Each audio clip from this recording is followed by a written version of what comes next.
नमस्कार. अमरावतीमधील व्याख्यानाच्या निमित्तानं नुकताच जेव्हा मी पहिल्यांदाच विदर्भात गेलो होतो तेव्हा ज्या काही व्यक्तींकडे जाऊन मला त्या व्यक्तींना आवर्जून भेटायचंच होतं आणि त्यांच्याशी बोलायचंच होतं, त्यातीलच एक नाव श्रीकांत बारहाते यांचं होतं. समाज माध्यमांवरती मी त्यांचं लिखाण नेहमीच वाचत असायचो, मात्र ही व्यक्ती त्या पलीकडे सुद्धा खूप काही आहे हे जाणवायचं. त्यांच्या लिखाणामधून त्यांच्या विचारांमधली व्यापकता आणि अभ्यास निश्चितपणे जाणवायचा.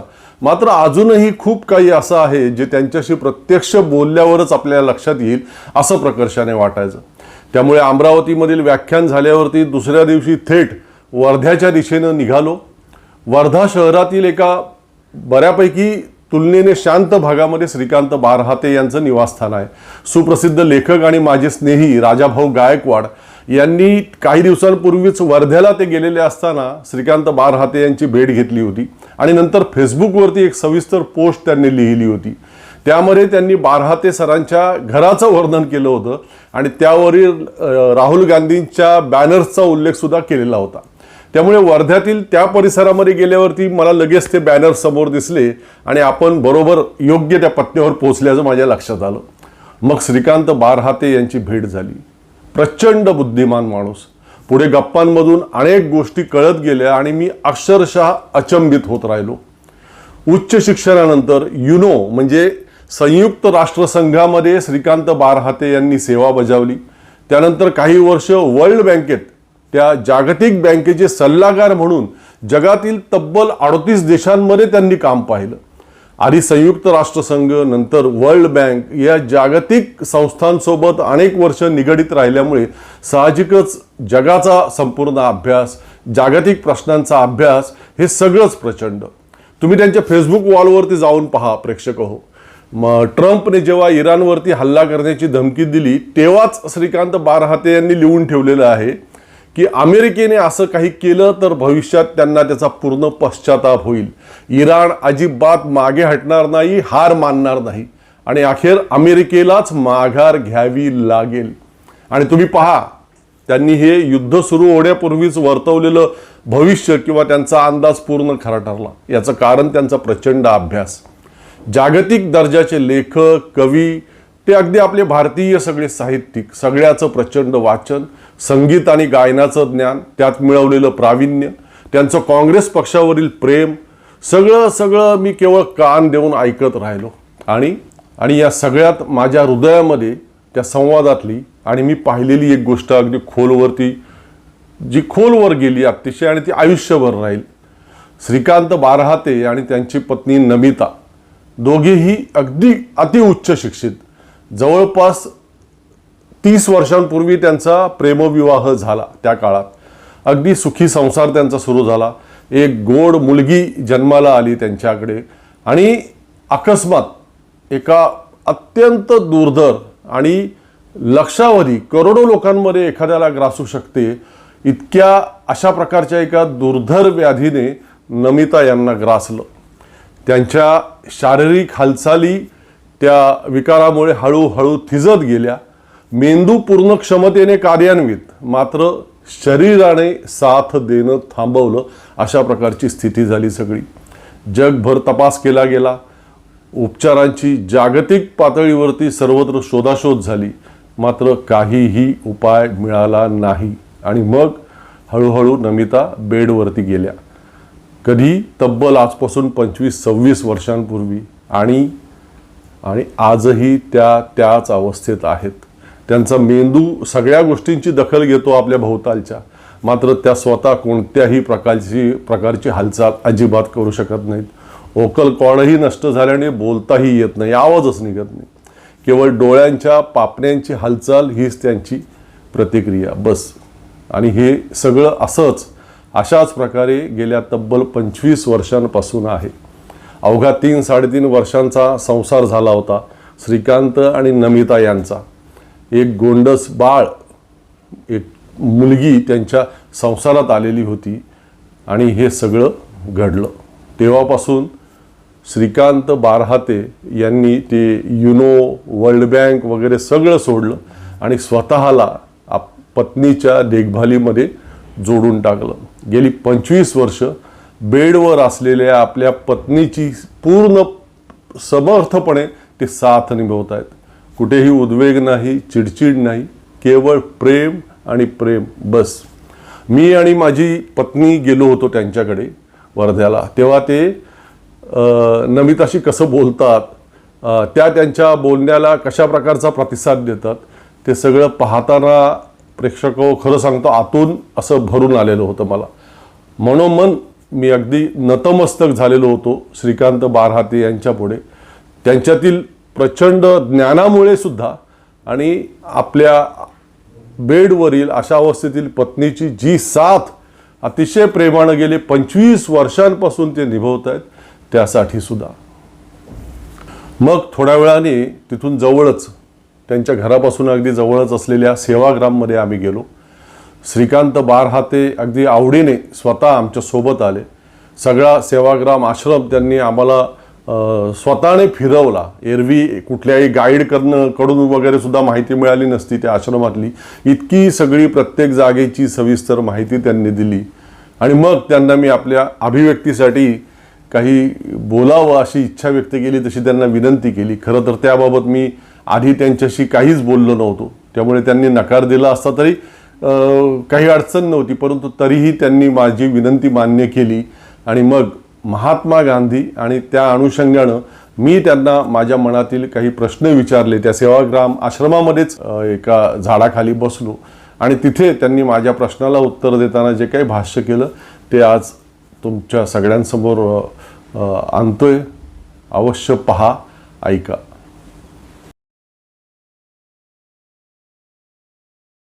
सर, फार मोठ्या प्रमाणामध्ये मागील काही वर्षांपासून गांधी विचारांपासून सगळ्यांना दूर नेण्याचं काम चालू आहे. गांधी विचार पुसण्याचं काम जोरदारपणे अगदी सुरू आहे.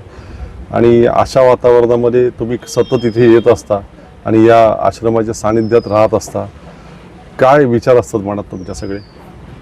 जी सैद्धांतिक जी थोडीफार जडणघडण कुठल्याही मानवाची होते, त्यात बापूंचा माझ्या वैयक्तिक आयुष्यात त्यांच्या विचारांचा एक निश्चित प्रभाव आहे.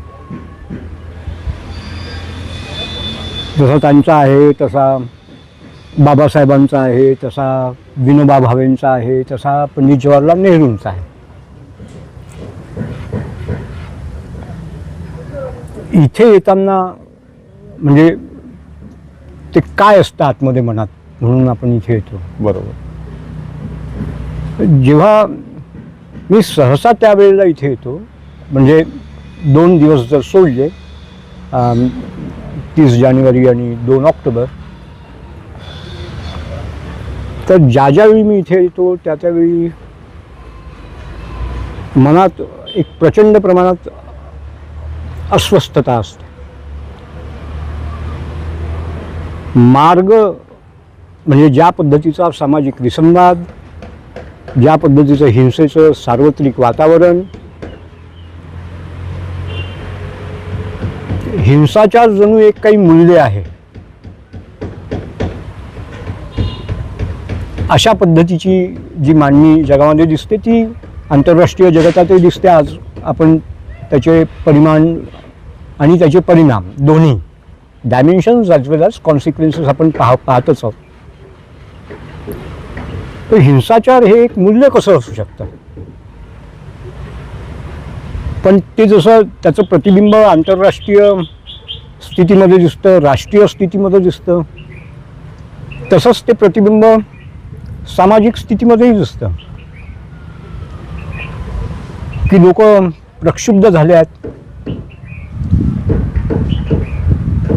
टॉलस्टॉयांची एक कहाणी प्रसिद्ध आहे की 2 सैनिक त्यांचा आशीर्वाद घ्यायला गेले आणि म्हणाले की आम्ही युद्धाला जातो आहे, तुमचा आशीर्वाद हवा आहे. त्यांनी म्हटलं बघ, युद्धाला जात आहे आणि माझं गुड विशेष याचा काय सहसंबंध आहे.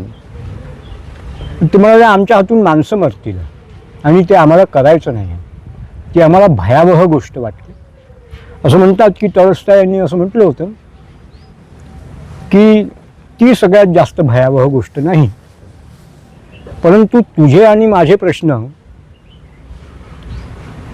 हे आपण एकमेकाचा जीव घेतल्याशिवाय सोडवूच शकत नाही, या मानसिक स्थितीपर्यंत जेव्हा आपण येतो ती त्या युद्धापेक्षाही भयावह स्थिती असते. याचा अर्थ हिंसाचार हे मानवी समाजाचं उत्तरोत्तर वाढत जाणारं मूल्य आहे म्हणून समोर येत आहे. आणि that is not the world we have seen. ते जग आम्ही पाहिलेलं नाही. म्हणजे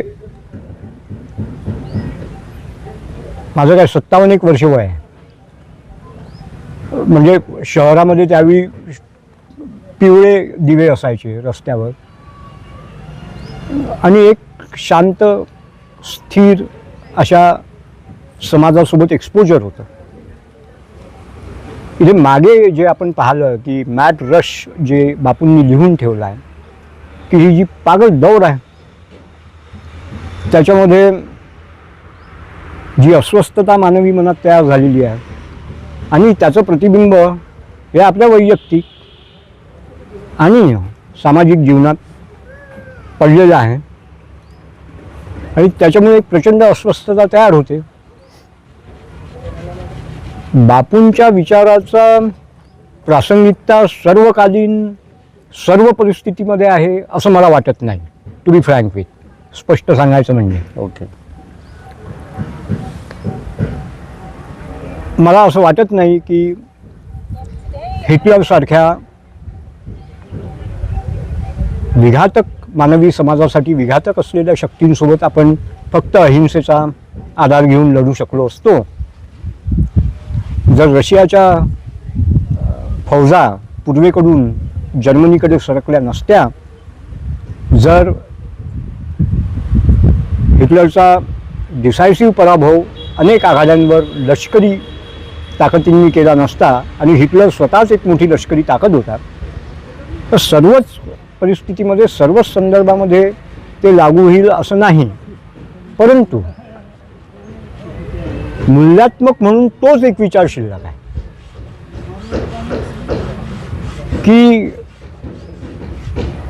हिंसेने प्रश्न सुटत नाही हे सर्व जगाला मान्य आहे आणि त्याची वारंवार आठवण या संपूर्ण प्रवासामध्ये, आंतरिक प्रवासामध्ये आणि सामाजिक निरीक्षण करताना या प्रवासाची जी जाणीव आहे,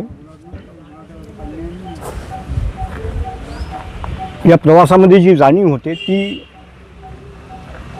एक मूल्यात्मक जाणीव आहे आणि मला असं वाटतं की ती अस्वस्थता तयार होते आणि त्याच्यावर उत्तर म्हणून शेवटी ही काय वास्तू आहे.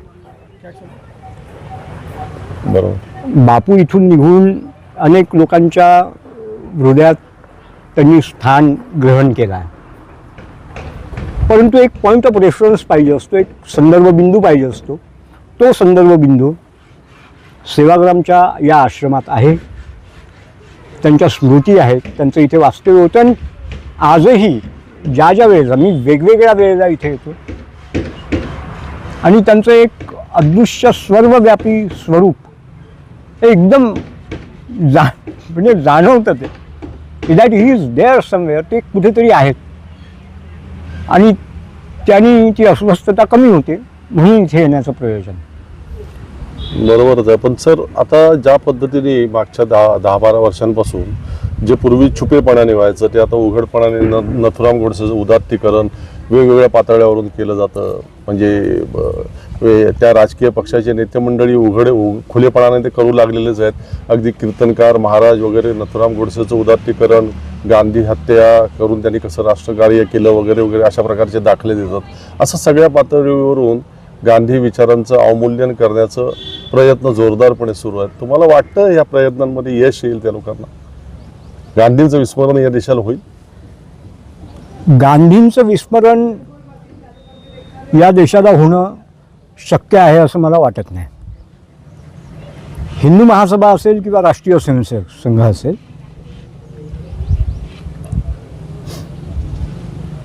त्यांचा तो अखंड प्रयत्न राहिलेला आहे. ते दासी मुंजे असतील किंवा केशव बळीराम हेडगेवार असतील किंवा माधव सदाशिव गोळवळकर असतील किंवा मधुकर दत्तात्रय देवरस असतील किंवा सुदर्शन असतील किंवा राजेंद्र सिंग असतील, जे कोणी असतील, त्यांचा एक निरंतर प्रयत्न आहे. आणि बापू ही शेवटी लोकलाइज एंटिटी नाही. बापू इज अ ग्लोबल गुड. ती मानवी संपत्ती आहे.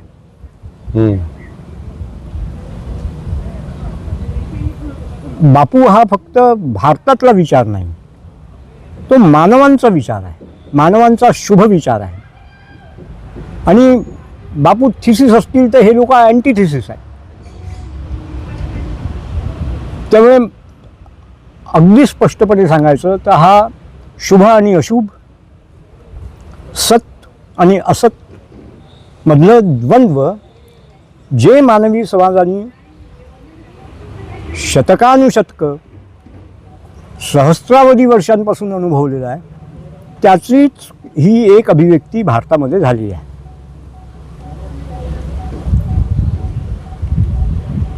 म्हणजे तेच सिव्हिलायझेशन, तीच सभ्यता की जी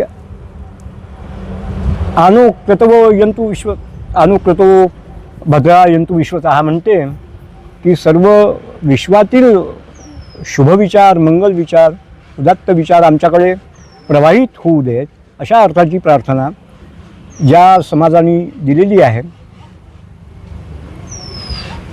त्या समाजामध्ये द्वैताचा पुरस्कार करणे, ते आणि आम्ही, तुमचं आणि आमचं, आमची पूर्व तुमची पश्चिम, जे काही आहे, म्हणजे तो एका पद्धतीचा वैचारिक बेंगळूरपणा आहे जो उजव्या विचारांमध्ये भक्कम आढळतो. ते त्या क्रमवारीत अव्वल आहेत आणि ते निर्बुद्धपणामध्ये पण अव्वल आहे.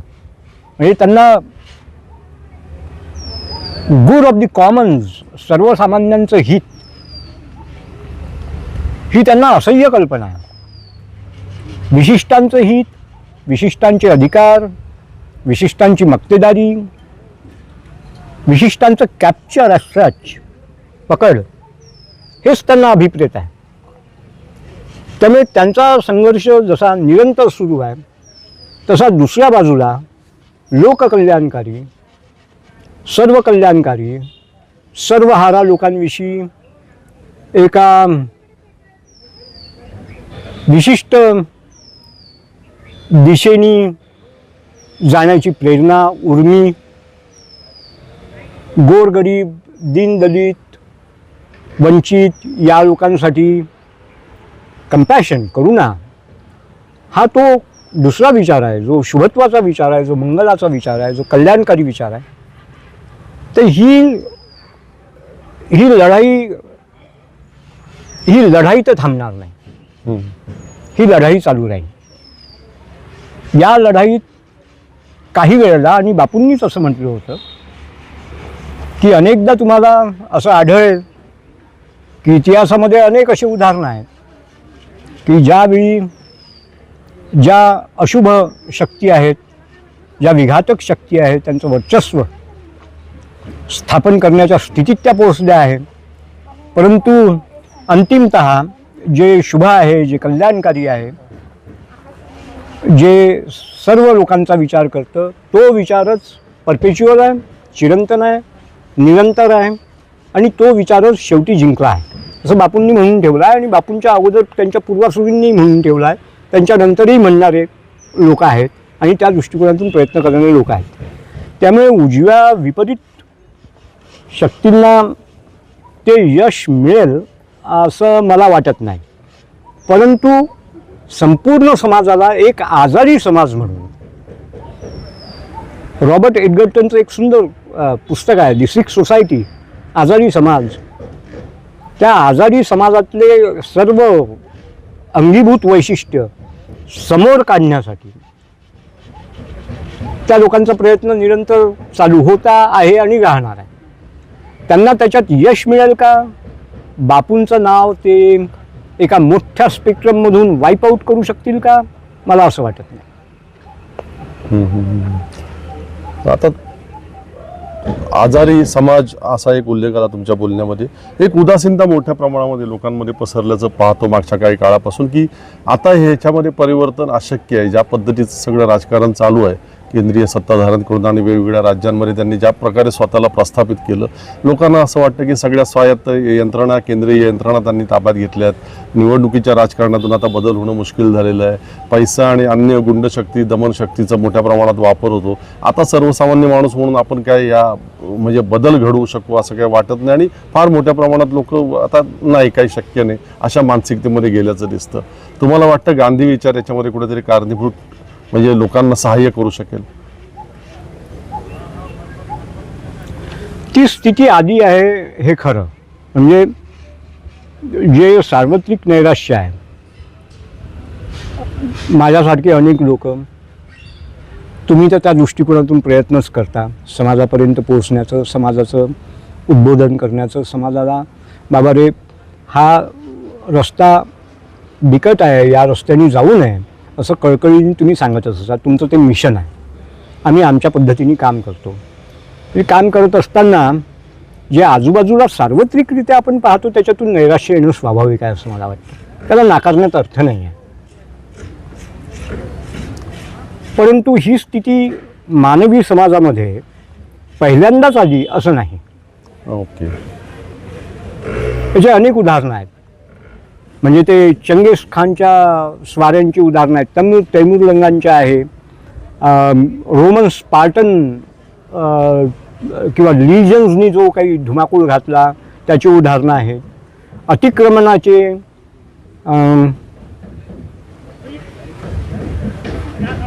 अत्याचाराचे, अनाचाराचे असे अनेक स्पेल्स, काळखंड मानवी इतिहासात आढळतात. 20व्या शतकात अडॉल्फ हिटलर हा त्याचं एक सर्वोत्तम उदाहरण आहे. मुसोलिनी त्याचं एक दुसरं उदाहरण आहे की जेव्हा लुफ्टवाफा सारखी एक पॉवरफुल हवाई सेना ज्याच्याजवळ होती, ज्याच्याजवळ पॅन्झर नावाचे रणगाडे होते, ज्याच्याजवळ फार मोठ्या प्रमाणात मिलिटरी इंडस्ट्रीयल कॉम्प्लेक्स ज्याला म्हणतात, म्हणजे लष्करी औद्योगिक ज्यांनी साम्राज्य उभं केलं होतं, फार मोठ्या प्रमाणात ज्याच्याजवळ सैन्य होतं, जे आयडिओलॉजिकली ड्रिव्हन होते, म्हणजे विचारसरणीने प्रेरित होते. म्हणून हिटलरच्या एक्सपान्शनची म्हणजे त्याच्या विस्ताराविषयी अनेक लोकांना कुतूहल वाटते की जे इतक्या छोट्या स्पॅनमध्ये तो इतक्या झपाट्याने कसा जगभर पसरला. पण तो त्यावेळी बलाढ्य होता. लोकांमध्ये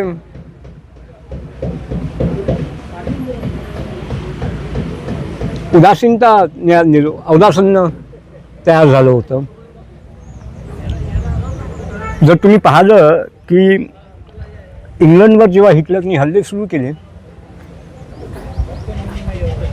त्यावेळी इंग्लंडमध्ये स्थिती ही भयाची, दहशतीची आणि समोर काय वाढवून ठेवलं आहे याच्याविषयी होती.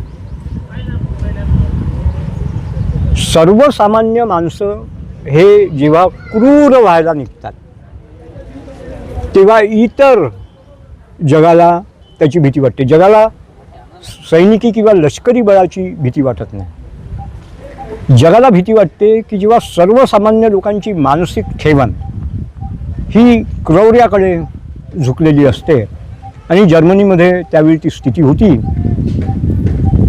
परंतु त्याही काळात लढण्याची उमेद घेऊन, प्रतिकाराची उमेद घेऊन भारताचं उदाहरण, भारतामध्ये इंग्रजांचं एक छत्री साम्राज्य होतं. सर्व संस्थानिक, सर्व नोबलमॅन, सर्व जमीनदार स्तरातले लोक हे इंग्रजांचे प्रॉक्झीज होते, ज्यांच्या माध्यमातून इंग्रजांनी भारतावर राज्य केलं. नाही तर इतक्या लहानशा सैन्याला इतका खंडप्राय देश आहे ना, हा उपखंड आहे, आणि इंग्रजांचं साम्राज्य या उपखंडावर होतं, दक्षिण एशियाच्या. त्याच्यामुळे ते म्हणजे अक्षरशः मोतीलाल नेहरूंनी असं म्हणतात की विचारलं होतं बापूंना मिठाच्या सत्याग्रहाच्या वेळी की हे काय, आणि मिठाचा सत्याग्रह केल्याने काय होईल, आपण होईल, कसं लढू, बरोबर.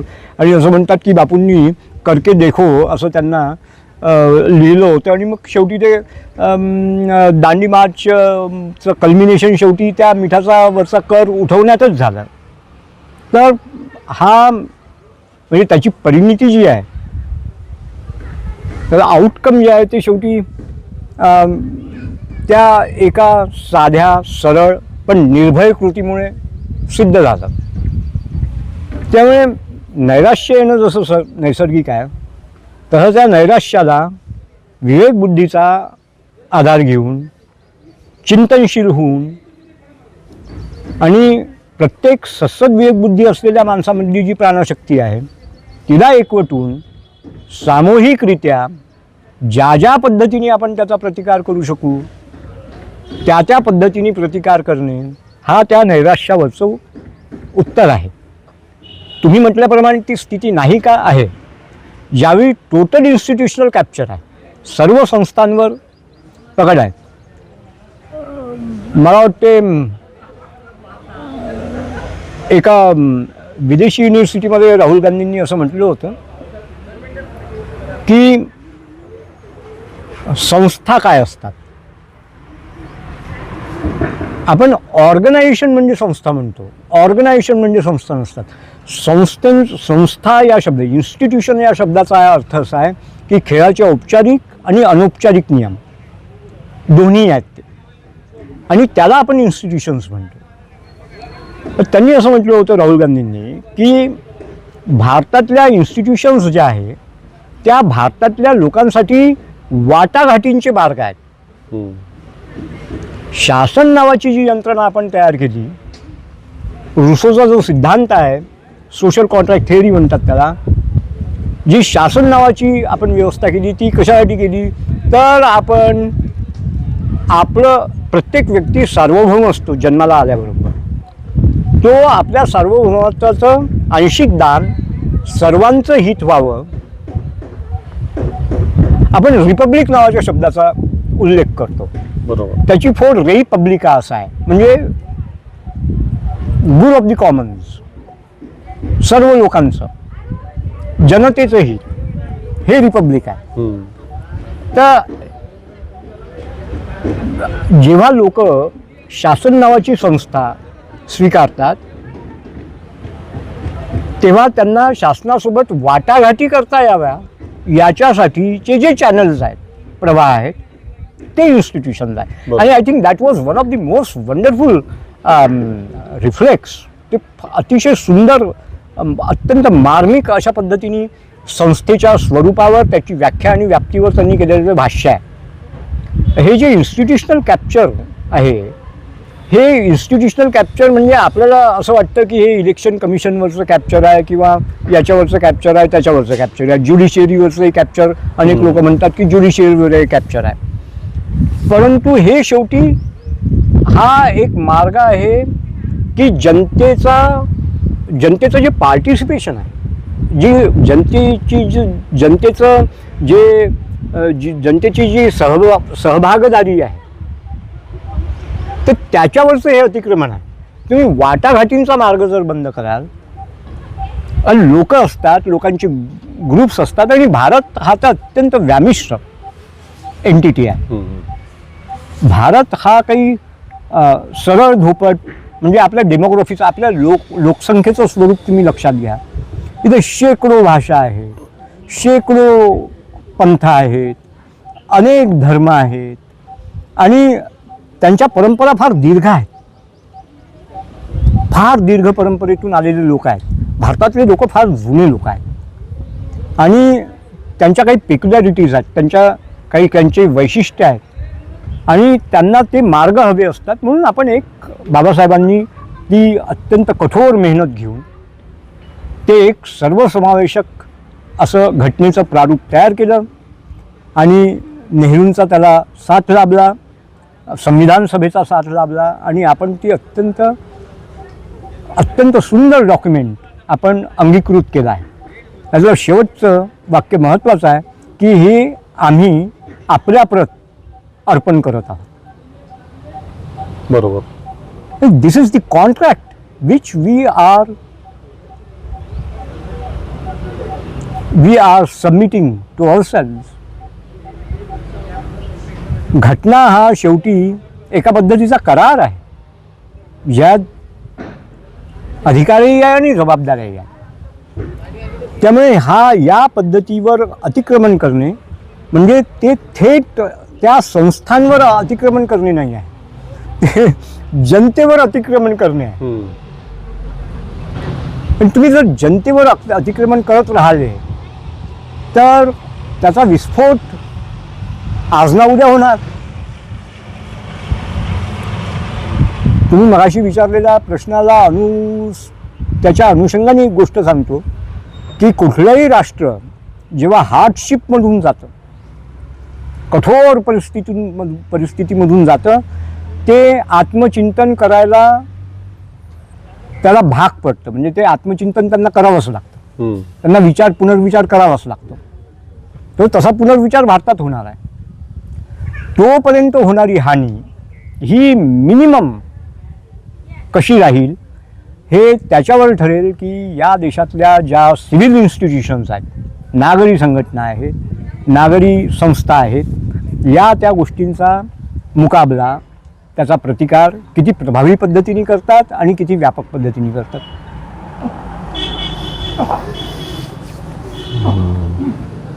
सेवाग्रामच्या गांधी आश्रमामध्ये गांधी विचारांच्या अनुषंगाने चर्चा करत होतो सन्माननीय श्रीकांत बारहाते सरांची. माझ्या मते जे सांगायचं होतं सरांना ते आपल्यापर्यंत सगळ्यांपर्यंत व्यवस्थित पोहोचलेलं आहे. Sir, thank you.